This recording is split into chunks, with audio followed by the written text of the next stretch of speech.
اللهم صل وسلم وبارك على سيدنا محمد. وبركم يا حبايبي، معاكم منار. يا رب تكونوا بخير، كل سنة وانتم طيبين. النهاردة ديت فطرنا عند اخويا. كل سنة وهو طيب، وعقبال كل سنة وكده وهو طيب يا رب. ابو مصطفى. عملنا رز معمر بالفراخ. طبعا انا عملته كذا مرة قبل كده في القناة. وده كده الاكل حبايبي ما شاء الله. آه، يا رب اكون بفيدكم فيديوهاتي، يا رب تكون فيديوهاتي بتعجبكم. متنسوش تعملوا لايك وشير وسبسكرايب وتفعلوا زر الجرس كده عشان يوصل لكم كل جديد من ام منار. ويلا بينا نشوف الاكل الجميل القمر ده اتعمل ازاي. يلا حبايبي. اول حاجه كده اخدت الفراخ، كنت غسلها كويس، نقعها كويس، وشطفتها وحطيتها كده على الصينيه. طبعا عشان انا وحطيت عليها كده سمنه. وهبدا ان انا اطلع بقى في الفرن كده عند الفرن. اعملهم بقى اشوحهم. اول حاجه سواء لحمه فراخ لازم نشوحهم في الفرن. عشان طبعا ريحه الفراخ كده وريحه الرز كده في البرام يطلع جميل كده وريحته جميله. دي اول حاجه. لقيت الكميه كبيره فقلت مش هينفع ان لازما في الفرن.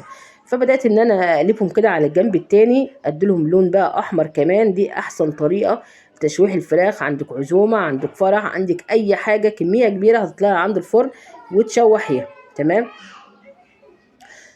وبعد كده يا حبايبي قلبناهم بقى، هنقلبهم كده بالمنظر ده بالراحه بقى كده. وبعد كده هنبدأ بقى بعد ما نشوحهم هننزل بقى نغسل الرز بقى كده ان شاء الله.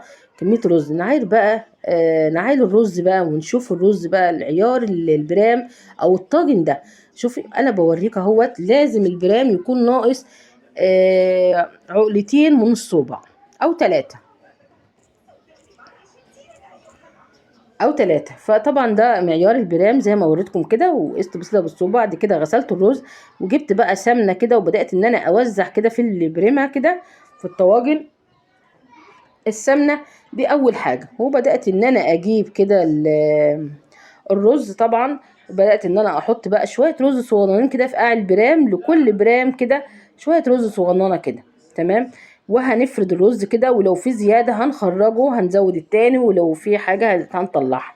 وهنبدا بقى نجيب الفلفل الاسود. الفلفل الاسود ده بقى طبعا عليه كل التوابل احنا عاملينه سوا في القناه. وبدات ان انا احط كده اول حاجه شويه فلفل اسود كده وشويه قرفه اللي بتخلي بقى البرام طعمه جميل جدا وروعه. شويه قرفه وشويه جنزبيل. وهنبدا كده نرص الفراخ، نرصها على الايه، على الجنب اللي مليان لحمه. تسيب العظم كده هو اللي فوق عشان طبعا تستوي كده وتستوي بسرعه. بسم الله ما شاء الله. بدات ان انا اخد الفراخ كده لو هي كبيره اقطعها كده، افتحها كده بالسكينه كده بالمنظر ده عشان طبعا تستوي معانا بسرعه ويبقى طعمها حلو وجميل كده. تمام. رصيت كل البريمه كده ده طبعا البرام الكبير ده واخد فرخه، والبرام التاني ده واخد فرخه، الفرخه التاني برضو التاني واخد فرخه. وما شاء الله بريمه كبيره ما شاء الله. بدات ان انا اخد الدهن ده والسمنه ان انا بدل ما ارميه لا انا هحطه في البريمه عشان طعم الرز كده ويخليه جميل. واحط فلفل اسود تاني واحط قرفه. وارجع بقى احط شويه ايه، كتر بقى فلفل بقى كده عشان ريحه البرام كده يبقى ريحته فلفل كده وجميل. وابدا ان انا احط بقى رز بقى، اكمل البريمه رز. يكون عندنا حليب طبعا، حابه تحطيه دافي فبوريك اهوت ان انا حطاه على الجنب اللي فيه لحمه كتير. ده يعني نقلب قطعه الفرخه انا بقول لكم. وبدات ان انا ارص كده البريمه كده خلاص. كميه رز بسم الله ما شاء الله لا حول ولا قوه الا بالله. طبعا انا اللي عملت الاكل. آه، فادي كده يا حبايبي. وبعد كده هنجيب بقى الحليب. طبعا الحليب بقى هنحط ملح. حطينا ملح طبعا الاول ونعرف معيار الملح. طبعا احنا تبع البرام اللي احنا عندنا ملح كتير او قليل ونحاول نقلل ملح. لو احتاج ملح واحنا بنغرف هنزود شويه ملح ونقلب الرز كده وهو سخن كده يبقى جميل. اللبن طبعا سخن. بدأ ان انا اوزع الحليب كده. ده حليب يا حبايبي، ما نحطش لبن ولا زبادي. حليب حليب حليب يكون مغلي. هنبدأ كده نحطه كده.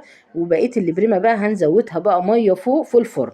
بدات ان انا احط كده البريمه في الفرن، رصيتها كده الطواجن دي في الفرن. ولعت الفرن من فوق ومن تحت. وهبدا بقى بدات ان انا ازود ميه اهوت. بدات ان انا ازود الطواجن ميه. وهديت الفرن او من فوق عشان طبعا انا مش عايزه وشه يحمر بسرعه من فوق، انا عايزاه يغلي الاول من تحت. يغلي الاول الطاجن كده يغلي، والصهد السخونيه بتاعت الفرن من تحت هي اللي هتخلي له وش كده جميل. وادي كده البرام بعد ما شال وشرب ميته بالمنظر ده. وبدات ان انا اشوفه بمعلقه. بسم الله ما شاء الله. هيعوز شويه ميه وهنسقيه بقى، نحط له شويه زيت، وبعد كده هنغطيه. انا مطلعاه الوش الفاتح ده، طبعا هو لسه هيكمل لون كمان جوه في الفرن. تمام. بدأت ان انا ازود ميه وازود بقى شويه زيت، واغطي بقى، واغطي كده، واحط بقى شويه زيت برده، ما كترش زيت كتير عشان الفراخ ديت فيها دهون برده كتير، ناخد بالنا. وبدات ان اشوف كده بالمعلقه واشوف حبات الرز هل هيعوز ميه كتير او ميه قليله، لازم من الحركه ديت. تمام. واهدي النار بقى تهدئه بسيطه بقى خالص.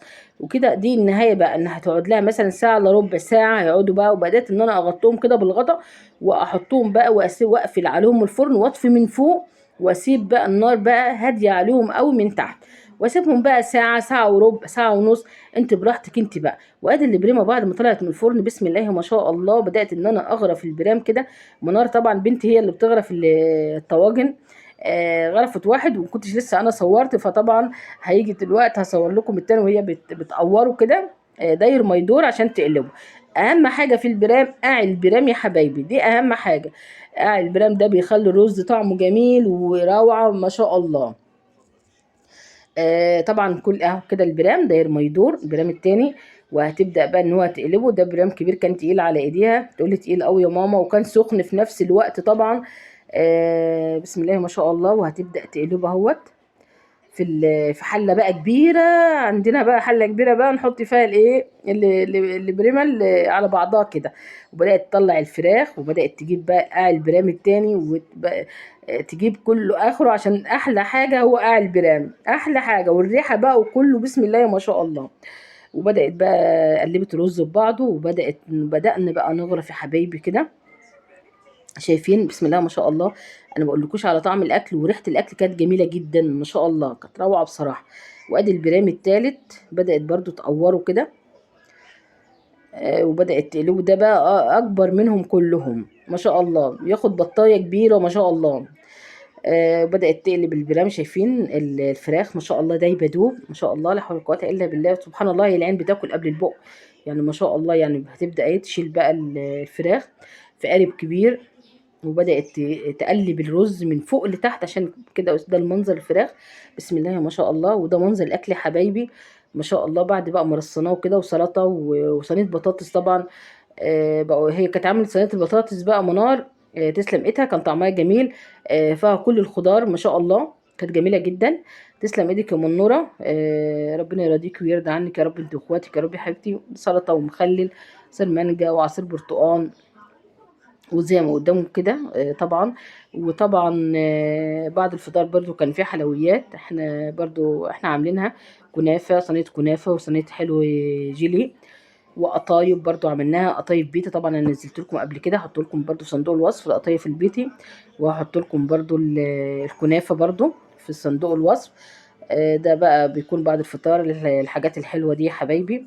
وكده يا حبايبي ما شاء الله كده صينية الكنافة، القطايف اهوت، الحلويات، صينية الحلويات بالفواكه، جيلي والفواكه والكنافة. وحطينا كده كل قطعة جيلي معاها 3 قطفيات بالخشاف وبالمكسرات. زي ما قلت لكم يا حبايبي، رب اكون بفيدكم فيديوهاتي، يا رب تكون فيديوهاتي بتعجبكم.